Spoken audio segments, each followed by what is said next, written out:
नमस्कार फ्रेंड्स। यहाँ पे एक बहुत ही इंपॉर्टेंट टॉपिक है रविन्द्रनाथ टैगोर। बीपीएससी मेंस में ये बहुत ही 3 इंपॉर्टेंट टॉपिक हो जाते हैं जीएस 1 में। वो है आर.एन. टैगोर, इसके बाद गांधी जी और नेहरू जी। ये 3 से बहुत सवाल पूछे जाते हैं। तो गांधी जी और नेहरू जी पे हमने ऑलरेडी वीडियो बना दिया है, तो टैगोर जी पे आज वीडियो है ये। और काफ़ी मशक्कत के बाद मुझे इतनी सारी कंटेंट्स मिला है। इनफैक्ट जब मैं मेंस दे रहा था उस समय भी मुझे इतनी सारी कंटेंट्स नहीं मिल पाई थी, टू बी वेरी फ्रैंक।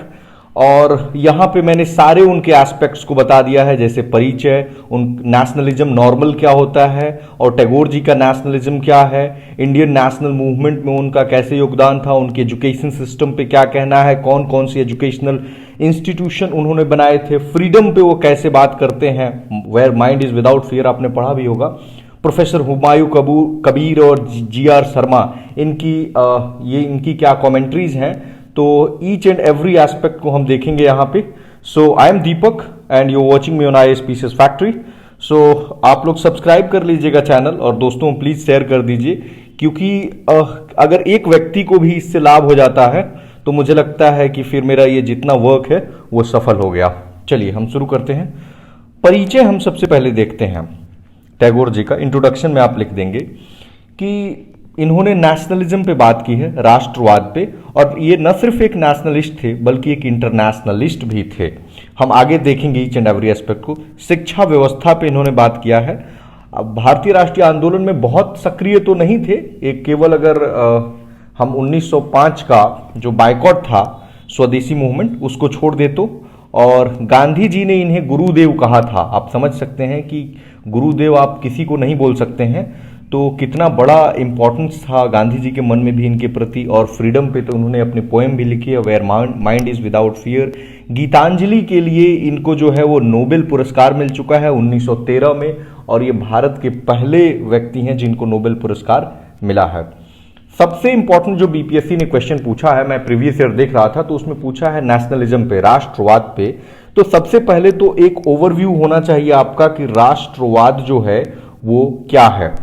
तो देखिए, राष्ट्रवाद में ना टैगोर के बारे में अगर हम बात करें तो अभी मैंने बताया कि वो उनका जो राष्ट्र की परिकल्पना थी वो दूसरे लोगों से अलग है, क्योंकि दूसरे लोग जब बात करते हैं तो वो इंटरनेशनलिज्म को ख्याल नहीं रखते हैं, यानी वो अंतरराष्ट्रीय, यानी कि कह सकते हैं कि जो विदेशी लोग हैं उनका उतना नहीं ख्याल रखते हैं, वर्ल्ड कम्युनिटी का ख्याल नहीं रखते हैं। लेकिन टैगोर जी ने वर्ल्ड कम्युनिटी का भी ख्याल रखा था। इनका राष्ट्रवाद का यह मतलब नहीं था कि हम अपने राष्ट्र को सर्वोपरि मानेंगे और दूसरे को कुछ नहीं समझेंगे। ठीक है, देखिए राष्ट्रवाद में क्या होती है ना कि आपकी जो पहचान है वो शेयर्ड आइडेंटिटी के बेसिस पे वो कुछ भी हो सकता है। जैसे मान लीजिए कल्चर हो सकता है, रिलीजन हो सकता है, आप किसी के बेसिस पे, आप खासकर यूरोपीय देशों को देखें तो वहां पे राष्ट्रवाद किस आधार पे है, लैंग्वेज के आधार पे है, रिलीजन के आधार पे है। ठीक है, राष्ट्रवाद में जो राष्ट्र होता है वो सर्वोपरि होता है, उसको सुप्रीम इंपॉर्टेंस दी जाती है, जितनी भी अदर वैल्यूज हैं उसको इंपॉर्टेंस नहीं दी जाती है। राष्ट्रवाद एक काफी कॉम्प्लेक्स फेनोमेना है जो मल्टी डिमेंशनल है, बहुआयामी, और यह एक पॉलिटिकल आइडियोलॉजी यानी राजनीतिक विचारधारा है। जैसे होता है ना मार्क्सवाद आप पढ़ते हैं, लिबरलिज्म पढ़ते हैं, सोशलिज्म है, तो वैसे ही नेशनलिज्म एक विचारधारा है, नेशन को जिसमें इंपॉर्टेंस दी जाती है। देखिए, अगर पॉलिटिकल साइंस के स्टूडेंट होंगे आप या सोशियोलॉजी के, तो नेशन स्टेट की सारी चीजें आप समझते होंगे, बट टैगोर जी में इतना जानना आपके लिए काफी है। अब आते हैं कि टैगोर जी का नेशनलिज्म क्या था। ऊपर एक लाइन ये लिखेंगे कि नेशनलिस्ट प्लस इंटरनेशनलिस्ट। उसके बाद आप एक और बात जान लीजिए कि 3 देशों के राष्ट्रगान को इन्होंने बनाया हुआ है। वो कौन कौन से देश हैं? एक तो भारत है, दूसरा बांग्लादेश है और तीसरा श्रीलंका है। ठीक है, टैगोर जी का जो नेशनलिज्म है वो सिंक्रेटिक सिविलाइजेशन पे बेस्ड है। सिंक्रेटिक का मतलब क्या है कि कोई भी मतलब भेदभाव नहीं करना है, किसी भी तरह का मतलब मेल मिलाप वाला इनका सिविलाइजेशनल वैल्यूज है। ठीक है, जिसमें समाज का ये कॉन्सेप्ट देते हैं, तो समाज यानी सोसाइटी को सेंट्रलिटी दी गई है। ठीक है, और इनका जो आप जब भी लिखेंगे नेशनलिज्म तो आप तुलना कर देंगे आधुनिक पश्चिम राष्ट्रवाद यानी मॉडर्न वेस्टर्न सिविलाइजेशन से। ये राष्ट्रवाद जो है ना वो बिल्कुल ही एग्रेसिव नेशनलिज्म है, एग्रेसिव नेशनलिज्म, जबकि टैगोर जी का बिल्कुल एग्रेसिव नहीं है। हमने क्या देखा, सिंक्रेटिक विजन है उनका, ठीक है। और टैगोर जी यहीं पे हमारे राष्ट्रवादियों को भी क्रिटिसाइज करते हैं कि आप क्या सीख रहे हैं। वो यूरोपियन नेशनलिज्म से प्रभावित नहीं है, उनको क्रिटिसाइज कर रहे हैं और कह रहे हैं आप लोग भी वही लाना चाहते हैं। टैगोर जी का मानना था कि India never had a real sense of nationalism. हमारे यहां किस चीज पे फोकस था, गॉड, भगवान पे, ह्यूमैनिज्म, मानवता पे। आगे है भी टॉपिक ये, मानवता, ह्यूमैनिज्म। टैगोर जी का कहना था कि humanism is the important thing. इनकी पूरी थिंकिंग में ना human beings are at the centre, ठीक है। ये लिमिटेड आप एक नेशनल आइडेंटिटी को लेकर के मत चलिए, आप इंटरनेशनल आइडेंटिटी, एक वर्ल्ड कम्युनिटी को लेकर के चलिए।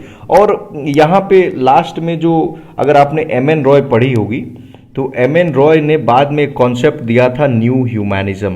तो न्यू ह्यूमैनिज्म से इनका कॉन्सेप्ट मिलता जुलता है और ऑरबिंदो से भी मिलता जुलता है। ऑरबिंदो का भी नेशनलिज्म का कॉन्सेप्ट है, तो इनसे भी मिलता जुलता है, ठीक है। अब आइए भारतीय राष्ट्रीय आंदोलन, इंडियन नेशनल मूवमेंट में थोड़ा सा इनको देख लेते हैं।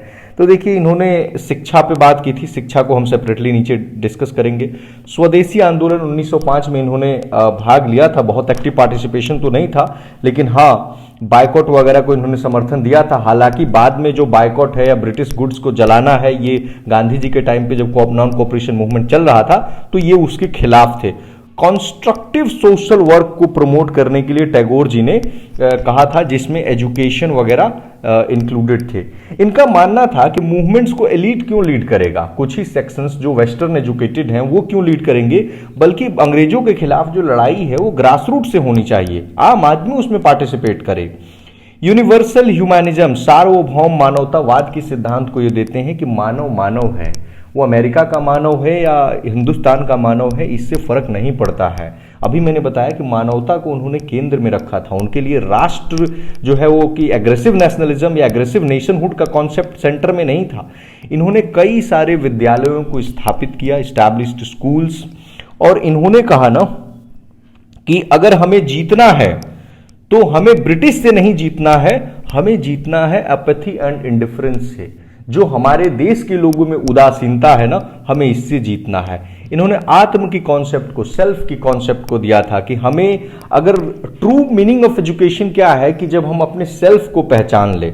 इन्होंने ये, आप डायग्राम बना दीजिएगा, इसमें यहां गॉड यानी भगवान, मनुष्य, मानव, मैन, नेचर, प्रकृति, इन तीनों का इन्होंने कहा ना कि बहुत ही इंटीग्रेटेड है, इंटीग्रेटेड इनका रिलेशनशिप है, इनको अलग नहीं किया जा सकता है। और अगर कोई व्यक्ति अलग कर रहा है तो इसका मतलब कि ही और सी इज मिस्टेकन। आइए नेक्स्ट है उनका एजुकेशन, हम देखते हैं। इनकी जो एजुकेशन सिस्टम थी वो काफी कॉम्प्रिहेंसिव एजुकेशन सिस्टम थी। इनमें हर चीज पे बल दिया जाता था, जैसे फिजिकल एजुकेशन भी हो, मोरल एजुकेशन भी हो, आप रिलीजियस एजुकेशन भी सीखेंगे, ठीक है, इंटेलेक्चुअल भी बनेंगे, मतलब काफी कॉम्प्रिहेंसिव व्यू ऑफ एजुकेशन था। और यही ऑरबिंदो का भी विचार था। इन्होंने एजुकेशन सिस्टम में स्पिरिचुअलिटी को ज्यादा फोकस दिया था, और इनका जो एजुकेशन सिस्टम का एम था वो था कि आप अपने को पहचाने, सेल्फ रियलाइजेशन।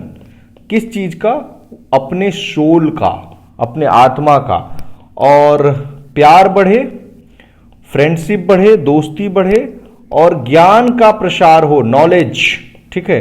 तो ये इनके एजुकेशन का लक्ष्य था, और गीता और उपनिषद से बहुत ज्यादा प्रभावित थे।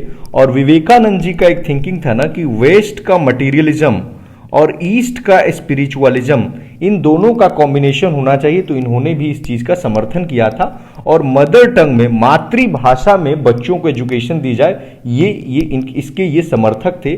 और मानसिक विकास पे बहुत ज्यादा इनका फोकस था। इन्होंने कहा था कि थिंकिंग को बढ़ावा दिया जाए, कि बच्चा सोचे, सोचने पे मजबूर हो जाए, और इमेजिनेशन, ठीक है, इमेजिन करने की आपकी जो क्षमता है उस पे ज्यादा से ज्यादा इन्होंने जोर दिया था कि आप एक तो पहले इमेजिन करें फिर उस पे थिंक करें, ठीक है।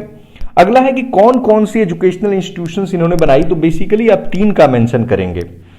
एक तो है शांति निकेतन। शांति निकेतन एक तरह से जो गुरुकुल सिस्टम था ना, उसी तरह का था कि वहीं पे बच्चे रहेंगे, वहीं खाना खाएंगे और ब्रह्मचर्य जैसी चीज़ों का वहाँ पे पालन किया जाता था। ठीक है, और यहाँ पे ऑल राउंड डेवलपमेंट पे फोकस था, आपका संपूर्ण विकास होगा और सारा कुछ स्टूडेंट्स ही मैनेज करते थे। जैसे आज आप अगर हॉस्टल में रहते होंगे तो सरकारी हॉस्टल में तो वहाँ मेस कमेटी होती है, वैसा उस समय कुछ नहीं था, मेस कमेटी वगैरह सब स्टूडेंट्स ही देखभाल कर रहे थे। विश्व भारती आज बहुत इंपॉर्टेंट हो जाता है 2021 में, क्योंकि इसके 100 साल पूरे हो गए हैं। तो किसी भी एग्जामिनेशंस की प्रीलिम्स में भी ये पूछा जा सकता है और प्राइम मिनिस्टर मोदी ने 100 साल पूरा होने पे जाकर के वहां पे इसको एड्रेस भी किया था पीएम मोदी ने। तो ये चीज आप जरूर ध्यान रखेंगे। और जो मैंने बताया ना विवेकानंद का ईस्ट और वेस्ट, ईस्ट का स्पिरिचुअलिज्म और वेस्ट का मटेरियलिज्म, तो इसमें इसी पे फोकस था और हार्मनी को बढ़ावा देना है, गुडविल को बढ़ावा देना है, इसी पे इसका फोकस था। तीसरा है श्री निकेतन। देखिए श्री निकेतन जो है ना वो गांव के लोगों के लिए था पूरा कि गांव के लोगों को लाइवलीहुड कैसे इंश्योर किया जाए, उनको कैसे स्किल्स दिए जाएं, रूरल वेलफेयर इसका लक्ष्य था। ठीक है, और इसमें कृषि के तरीकों पे जोर दिया जाता था कि आप कृषि कैसे करेंगे, या फिर अदर जो वोकेशंस हैं उन वोकेशंस पे भी इस पे जोर था कि आप अपने आप को सेल्फ डिपेंडेंट कैसे बनाएंगे। नेक्स्ट है हमारा स्वतंत्रता, फ्रीडम। इनका मानना था कि freedom should be full, complete freedom की ये बात करते हैं, जिसमें आपको निर्णय लेने, डिसीजन मेकिंग का आप होना चाहिए फ्रीडम, आपको ज्ञान अर्जित करने का फ्रीडम होना चाहिए और कर्म करेंगे तभी होगा। और फ्रीडम कैसे इंश्योर होगा, इक्वानिमिटी या इक्वालिटी आप कह ले, ये लाना जरूरी है। एक चीज आप मेंशन करेंगे, कॉर्पोरल पनिशमेंट। देखिए आज तो बैन हो गया है, कॉर्पोरल पनिशमेंट के टैगोर जी बहुत पहले से खिलाफ थे और गांधी जी भी इसके खिलाफ रहे हैं।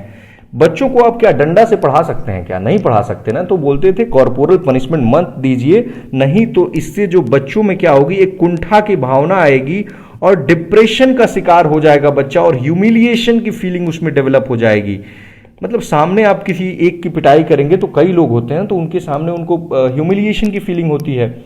प्रोफेसर हुमायूं कबीर का कमेंट्री आप जीएस में भी लिख सकते हैं, कोई दिक्कत नहीं है। इन्होंने कहा था कि ये मानवतावादी रहे हैं in true sense, real sense में, टैगोर के बारे में इन्होंने कहा, क्योंकि पूरी इनके हर राइटिंग में ह्यूमन बीइंग्स जो है वो सेंटर पे रखे गए थे। जीआर शर्मा जी का आप कमेंट्री लिखें, ये कहते हैं कि आप टैगोर जी ने जिस एजुकेशन सिस्टम की बात की है उस एजुकेशनल डिटेल्स से भले आप जो है आपका मतभेद हो सकता है, लेकिन जिस तरह से उन्होंने कॉम्प्रिहेंसिव फिलॉसफी की बात करी है आपका उससे मतभेद नहीं हो सकता है, क्योंकि उनके एजुकेशन सिस्टम का जो लक्ष्य है वो एक परफेक्ट ह्यूमन बीइंग बनाना है और एक सिटीजन तैयार करना है जो न केवल भारत का सिटीजन हो बल्कि एक वर्ल्ड लेवल का सिटीजन हो। यानी कहते हैं ना एक कॉस्मोपॉलिटन वर्ल्ड व्यू इनका था, कॉस्मोपॉलिटन वर्ल्ड व्यू। तो यही तो हमारा है वसुधैव कुटुंबकम। क्या है और हमारा वसुधैव कुटुंबकम, यहीं से हमने ये सीखा है। ठीक है, कुटुंबकम। इतना मुझे लगता है कि अगर आप टैगोर जी पे नोट डाउन कर लेते हैं तो आपका सारा का सारा मैं इसको प्रोवाइड कर देता हूं उसमें टेलीग्राम ग्रुप में, आप उसमें से इसको ले लेंगे।